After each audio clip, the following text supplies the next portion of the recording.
full calendar can feel like proof that your practice is working.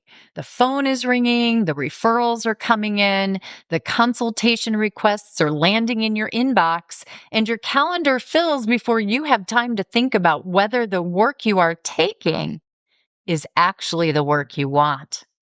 And from the outside, that looks like success.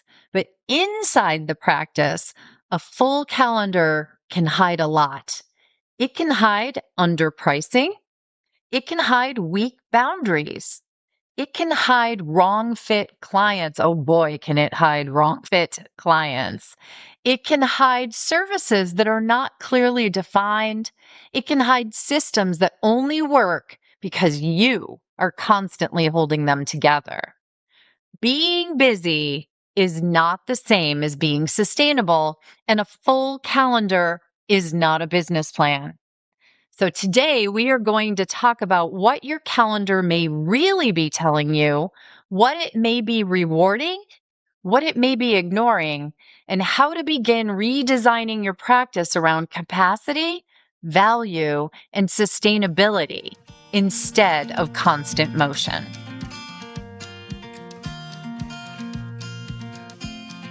Welcome to the Practice Playbook podcast, your go-to resource for legal professionals, mediators, and entrepreneurial experts building modern, profitable, and purpose-driven businesses.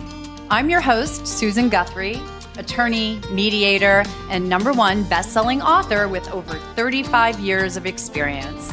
I'm a former chair of the ABA section of dispute resolution, and I've helped thousands of professionals build practices they love through my books, coaching, and training programs.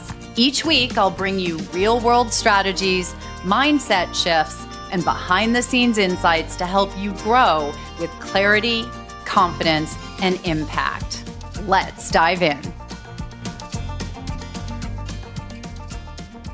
Welcome back, everyone, to the Practice Playbook podcast, where I talk about building smarter, more sustainable, and more intentional professional practices. I'm Susan Guthrie, and today I'm going to continue my lead up to the launch of the Business Plan Playbook, second edition, which will be available on September 29th. In the last episode, I talked about the feeling many professionals have when the work still matters, but the practice around the work no longer fits. We looked at the difference between inherited patterns, reactive decisions, and intentional choices. Today, I want to take that conversation into one of the clearest places your practice tells the truth, and that's your calendar. Because your calendar is not just a schedule. It's evidence. My lawyer's out there, that rings a bell. It's evidence. It shows what your practice rewards, who has access to you, where your boundaries are, what your pricing model encourages, what your systems can handle, and whether the practice you are building is actually sustainable. I know that is a lot to pull just from your calendar, but we're going to talk about all of that in today's episode. So be ready to examine your calendar and then take practical, active steps to build a more sustainable practice. So let's dive in. For many professionals, and that's especially lawyers, mediators, arbitrators, consultants, coaches, and other service-based professionals, a full calendar can feel reassuring, right? It feels like, well, I must be successful because I am busy every second of the day. And it tells you that people need you. It tells you that the market recognizes your work. It tells you that referral sources are sending matters your way. It tells you your practice is alive. But a full calendar is not always the same as a healthy practice. A full calendar may simply mean that you have become the pressure release valve for everyone else's urgency. Ooh, does that hit? It hit for me, I'll tell you, right? You have become the pressure release valve for everyone else's urgency. So it may mean that your pricing requires volume, and that's why you need to be so busy. It may mean your intake process is too loose and you're taking everything that comes to the door. It may mean you are saying yes before you've decided whether the work belongs in your practice. It may mean your services are too customized to repeat efficiently. It may mean you are measuring success by demand instead of sustainability. So the question is not really whether your calendar is full. The question is what your calendar is full of. A full calendar can hide underpricing. If your fees do not reflect the value, the complexity, the preparation, emotional load, or the responsibility of the work you are performing, volume becomes the only way to make your numbers work, right? If you are undervaluing your services, then you have to fill that calendar to try to make your minimum or even a higher amount of revenue. But if you are underpricing, you have to have that full calendar. And a full calendar can hide wrong fit clients. And you know what I'm talking about when I say wrong fit clients. You may have plenty of inquiries and still be attracting people who are not aligned with your best work, with your process, with your temperament, or with your boundaries. A full calendar can hide weak service design. If every matter that you handle is custom, every engagement requires reinvention of your services, and every client experience depends on you remembering every next step, the practice may look busy, while the model itself is actually fragile. A full calendar can hide weak boundaries. That one stings too. I know. But if your clients, referral sources, colleagues, or even your own habits can override the structure of your day, your calendar may be reflecting availability more than intention. And a full calendar can hide a lack of leadership capacity. Because if every day is filled with production, there is no room left to think about the practice, to improve your systems, evaluate strategy, cultivate those important relationships, or make better decisions. You are just on the hamster wheel of busyness. And revenue alone does not tell the truth. Revenue matters. Profitability absolutely matters, but revenue by itself does not tell the whole story. You can have revenue and no margin. You can have clients and no capacity. You can have visibility and attract the wrong work. You can have referrals and still feel unpredictable. And you can have a full month and still feel like nothing is actually getting stronger. And this is why traditional business planning can miss the point. A revenue goal may tell you what you hope to earn. It does not necessarily tell you whether the practice can support the life, energy, systems, and quality of work required to earn it. A living practice plan looks at more than revenue. It asks what kind of practice produces that revenue, what it costs you to produce it, and whether the model is worth repeating. So, one of the things that you need to be looking at is what your calendar is rewarding, because your calendar rewards something. And the question is whether you choose what it rewards.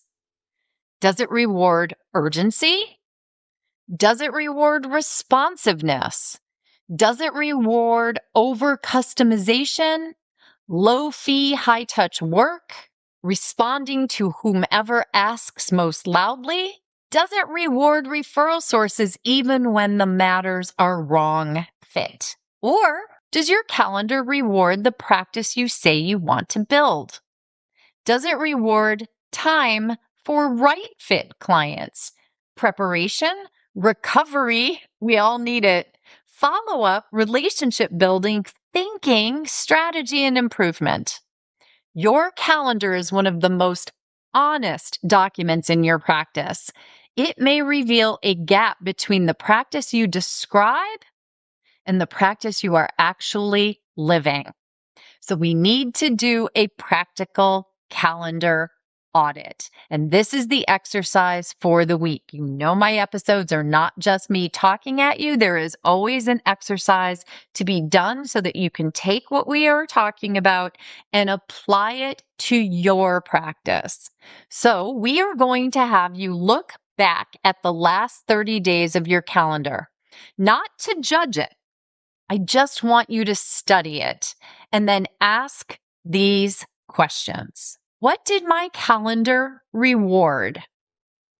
What did it ignore? Who or what had the easiest access to my time? Which appointments supported the practice I want? That's a big one. Put little stars next to those. Here's an even bigger one, in my opinion. Which ones pulled me away from it, from the practice you want? Where did I say yes too quickly? Those are the ones that you had the tickle in your gut. Where did I leave no room for strategy, rest, follow-up, or improvement? Then choose one calendar pattern that deserves redesign, right? So look at the answers to all of those questions and look at the one that deserves a redesign. Not 10, not all of them. All of them is overwhelming. Pick one that's doable. It may be your consultation structure. It may be your intake process. Maybe it's the way you schedule prep time. Maybe it is a communication boundary. Maybe it's a repeat meeting you no longer need. Maybe it is a type of matter that keeps taking more than it gives. The goal here is honestly not to clear your calendar. The goal is to make your calendar tell the truth about the practice you are intentionally building and make one improvement. So, of course, I'm not leaving you to do that exercise all by yourself. I have a free companion resource, as all the episodes do, to make it easy for you. The free companion resource this episode is a downloadable worksheet called the Calendar Truth Worksheet. And it's going to walk you through exactly what I just described. You will map the last 30 days, score each block of time with a simple plus, equals, or minus. Find the one pattern that is taking the most and returning the least, and choose one redesign to make in the next week. It's short. You can work through it in about 15 minutes with your actual calendar open in front of you. And unlike a lot of exercises, it ends with a decision, not just a reflection. You can download it on the website at susaneguthrie.com/podcasts. Print it out or fill it out on your screen. Either way, you do not need to just read it. You need to use it with your real calendar because that's where the truth lies and that's where change starts. This is also one of the reasons why I rewrote the Business Plan Playbook. Traditional business plans can ask how much revenue you want, how many clients you hope to serve, and what marketing activities you plan to do around all of that. And those questions matter, but they are not enough. So the second edition of the book is built around intentional practice design and the creation of a living practice plan, not just a business plan. That means looking at the real practice, including the calendar, capacity, system services, pricing, client experience, and leadership structure that makes the work sustainable or unsustainable. The Business Plan Playbook second edition launches on September 29th.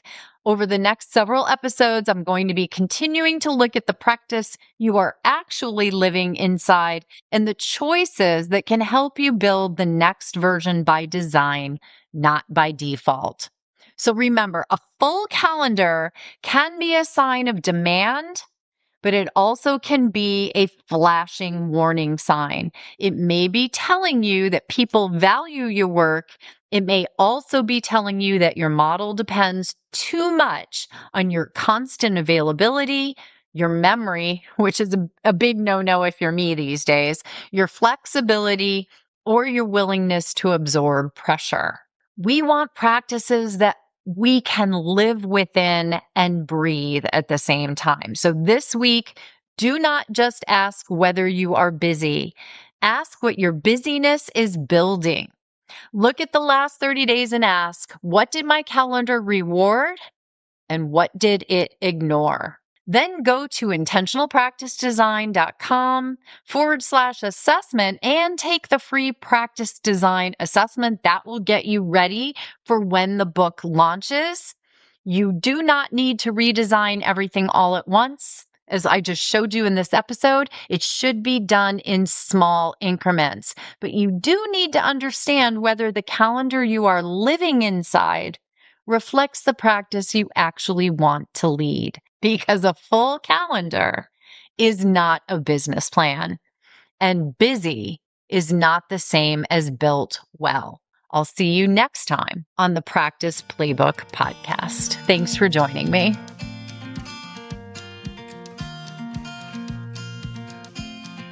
Thanks so much for listening to the Practice Playbook podcast. If you enjoyed today's episode, I would love it if you'd take a moment to leave a review, follow the show, or share it with a colleague who's ready to build the practice of their dreams.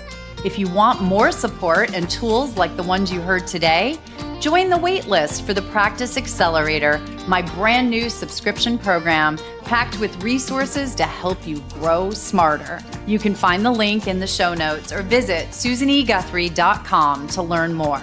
Until next time, stay focused, stay intentional, and remember, success starts with the right playbook.